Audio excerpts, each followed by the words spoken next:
आखिर परीक्षा के बाद क्यों रोकी गई सरकारी भर्ती प्रक्रिया? भर्ती में आखिर 47 पदों की मेरिट क्यों नहीं की गई फाइनल? खाली पदों पर किस आधार पर हुई अस्थायी नियुक्तियां? क्या अधिकारी कर्मचारियों के रिश्तेदारों को दिया गया फायदा? वर्ग 4 में दैनिक वेतन भोगियों की नियुक्ति कैसे हो गई? ये सवाल किसी छोटी मोटी भर्ती नहीं बल्कि सीधे सीधे विधानसभा सचिवालय की भर्ती को लेकर उठ रहे हैं। बात हो रही है छत्तीसगढ़ की, जहां हाईकोर्ट की ओर से मार्शल्स की नियुक्ति रद्द करने के बाद अब वर्ग 3 और वर्ग 4 की भर्तियों में गड़बड़ी के गंभीर आरोप लग रहे हैं। सवाल उठ रहे हैं कि क्या भर्ती की नियमित प्रक्रिया को बीच में रोककर बैकडोर एंट्री का रास्ता खोला गया था, ताकि विधानसभा में पहले से काम कर रहे अधिकारी कर्मचारियों के बेटे, भाई, भतीजे और बाकी रिश्तेदारों को फायदा दिया जा सके। दरअसल मामला 2019 में निकली वर्ग 3 के 47 पदों की भर्ती का है, जिसमें पूरे प्रदेश के उम्मीदवारों ने शिरकत की थी। इसके बाद प्राथमिक मेरिट सूची बनी, लेकिन ये सूची कभी अंतिम चयन तक पहुंची ही नहीं, यानी चयन प्रक्रिया आगे ही नहीं बढ़ सकी। यहीं से पूरा मामला संदेह के घेरे में आ गया और अब सवाल पूछे जा रहे हैं कि परीक्षा लेने के बाद मेरिट को अंजाम तक क्यों नहीं पहुंचाया गया।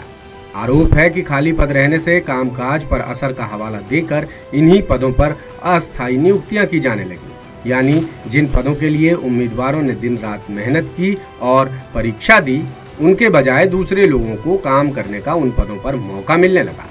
शिकायतकर्ता और अभ्यर्थियों का आरोप है कि इसी रास्ते से विधानसभा के अंदर पहले से जुड़े लोगों के परिजनों और करीबियों को जगह दी गई। अगर नियमित भर्ती जरूरी थी तो मेरिट लिस्ट को अंतिम रूप देने से रोकने की वजह क्या थी? भर्ती में कथित अनियमितता को लेकर कुछ नाम भी सामने आए हैं, जैसे सहायक ग्रेड 3 और अनुवादक के पद पर तोरणलाल कुंभकार, कुमुदिनी साहू, अनिल गोटेफोड़े, अशोक अग्रवाल, युक्ति साहू और सतीश दीवान। वाहन चालक के पद पर संजय कुमार घरड़े, संजय साहू, गोलू, जायता यादव और हेमंत राजपूत और बुक लिफ्टर पद पर सुनील देशमुख के नाम का जिक्र शिकायत में किया गया है। अभ्यर्थी धर्मेंद्र गायकवाड़ ने द सूत्र के जरिए सवाल पूछा कि प्राथमिक मेरिट सूची जारी करने के बाद होल्ड क्यों रखी गई। उम्मीदवारों का कहना है कि उन्हें विधानसभा की ओर से कोई जवाब नहीं दिया जा रहा है। वो कई बार विधानसभा सचिवालय के चक्कर लगा चुके हैं, लेकिन हर बार उन्हें बैरंग ही लौटना पड़ा। और आरोप सिर्फ चयन प्रक्रिया तक सीमित नहीं है। शिकायत में विधानसभा के अधिकारी कर्मचारियों के रिश्तेदारों को फायदा पहुंचाने की बात भी कही गई है। शिकायत में पहले से कार्यरत कर्मचारी दिलीप प्रजापति के बेटे भाई नीलेश, एसडीओ की बहन लखवीर कौर और कारपेंटर के भाई भूपेंद्र साहू, प्लम्बर के बेटे हेम कुमार यादव, पियून की बेटी ऋतु साहू और अधिकारी के बेटे भूपेंद्र श्रीवास्तव का नाम शामिल है।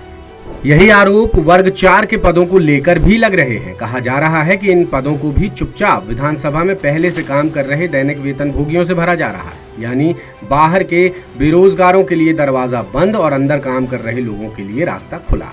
अगर ऐसा हुआ है तो भर्ती नियम, आरक्षण और पारदर्शिता तीनों पर गंभीर सवाल खड़े होते हैं। विधानसभा जैसी संस्था में भर्ती प्रक्रिया पर ही सवाल उठना बहुत गंभीर मामला है।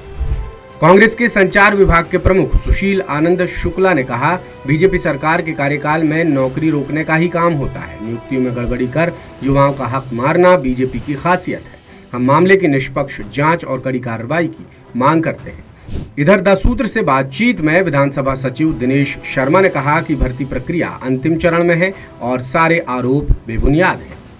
बहरहाल मामला अब रायपुर कोर्ट की दहलीज पार कर चुका है। शिकायतकर्ता अविनाश साहू ने भर्ती प्रक्रिया में कथित फर्जीवाड़े, अनियमितता और बैकडोर नियुक्तियों की जांच कराने की कोर्ट से मांग की है। अब असली सवाल जांच का है। क्या भर्ती का पूरा रिकॉर्ड खुलेगा? मेरिट क्यों रोकी गई और जिन लोगों को अस्थायी रास्ते से एंट्री मिली, उनकी नियुक्ति का आधार क्या था? ये सब कोर्ट में साफ होगा। रायपुर से द सूत्र के विशेष संवाददाता विनय वर्मा की रिपोर्ट। लेटेस्ट,